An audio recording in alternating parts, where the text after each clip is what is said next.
Part 2ಗೆ ತಮ್ಗೆಲ್ರಿಗೂ ಸ್ವಾಗತ. ಈ part 2 ಕೂಡ ತುಂಬಾ ಇಂಪಾರ್ಟೆಂಟು. ಆ ಪಾರ್ಟ್ 1ನಲ್ಲಿ ಎ ಸ್ಕೀಮಲ್ಲಿ ಎಲ್ಲ ಕೋರ್ಸ್ಗಳಿಗೆ ಎಷ್ಟೆಷ್ಟು ಫೀಸ್ ಅಂತ ಅನ್ನೋದ್ರ ಬಗ್ಗೆ ಸಂಪೂರ್ಣ ಮಾಹಿತಿ ಕೊಟ್ಟಿದ್ದೆ. ಬನ್ನಿ ಪಾರ್ಟ್ 2ನಲ್ಲಿ ಯಾವ್ಯಾವ ಕೋರ್ಸ್ಗಳಿಗೆ ಬಿ ಸ್ಕೀಮಲ್ಲಿ ಎಷ್ಟು ಫೀಸನ್ನು ಇಟ್ಟಿದ್ದಾರೆ, ಇದು ಫುಲ್ಲಿ ಫಿನಾನ್ಸ್ ಅಂತೇಳಿ ಬನ್ನಿ ನೋಡೋಣ. ಅದಕ್ಕಿಂತ ಮುಂಚೆ ಎ ಸ್ಕೀಮ್ ಅವ್ರಿಗೆ ಒಂದು ಇಂಪಾರ್ಟೆಂಟ್ ಇನ್ಫಾರ್ಮೇಶನ್ ಇದೆ ಅಂತ ಹೇಳಿದೆ.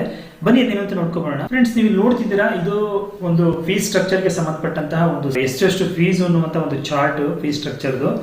ಸೊ ಎ ಸ್ಕೀಮ್ ಅವ್ರಿಗೆ ಬನ್ನಿ, ನೀವು ಇಲ್ಲಿ ನೋಡ್ತಾ ಇದ್ದೀರಾ, ಎ ಸ್ಕೀಮ್ ಅವ್ರಿಗೆ ಏನು ಇಂಪಾರ್ಟೆಂಟ್ ನೋಟ್ ಅಂತ ಹೇಳಿದ್ದೆ ಆದ್ರೆ SC/ST ಸ್ಟೂಡೆಂಟ್ಸ್ಗಳು ನೀವೇನಾದ್ರೂ ಎ ಸ್ಕೀಮ್ ಅಂಡರ್ ಅಲ್ಲಿ ಸೀಟು ಸೆಲೆಕ್ಟ್ ಆಗಿ ನೀವು ಅಡ್ಮಿಷನ್ ಆಗ್ತೀರಾ ಅಂತ ಹೇಳಿದ್ರೆ ನಿಮ್ಮ ತಂದೆ ತಾಯಿಗಳ ಒಂದು ಆನ್ಯಲ್ ಇನ್ಕಮು 2.5 ಲ್ಯಾಕ್ಕಿಂತ ಕಡಿಮೆ ಇತ್ತು ಅಂತ ಹೇಳಿದ್ದೆ ಆದ್ರೆ ನೀವು ಯಾವುದೇ ಥರದ ಫೀಸನ್ನು ಪೇ ಮಾಡೋ ಅಗತ್ಯ ಇಲ್ಲ. ಯಾಕೆ ಅಂತ ಹೇಳಿದ್ರೆ ನಿಮಗೆ ಸೋಷಿಯಲ್ ವೆಲ್ಫೇರ್ ಡಿಪಾರ್ಟ್ಮೆಂಟಿಂದ ಸ್ಕಾಲರ್ಶಿಪ್ಗೆ ಅಪ್ಲೈ ಅಂತ ಮಾಡಿದಂಥ ಸಂದರ್ಭದಲ್ಲಿ ಅದು ನಿಮಗೆ ಅದು ರೀಫಂಡ್ ಆಗುತ್ತೆ, ನೀವು ಅದನ್ನು ಡಿಪಾರ್ಟ್ಮೆಂಟ್ಗೆ ಪೇ ಮಾಡಬೇಕಾಗಿರುತ್ತೆ.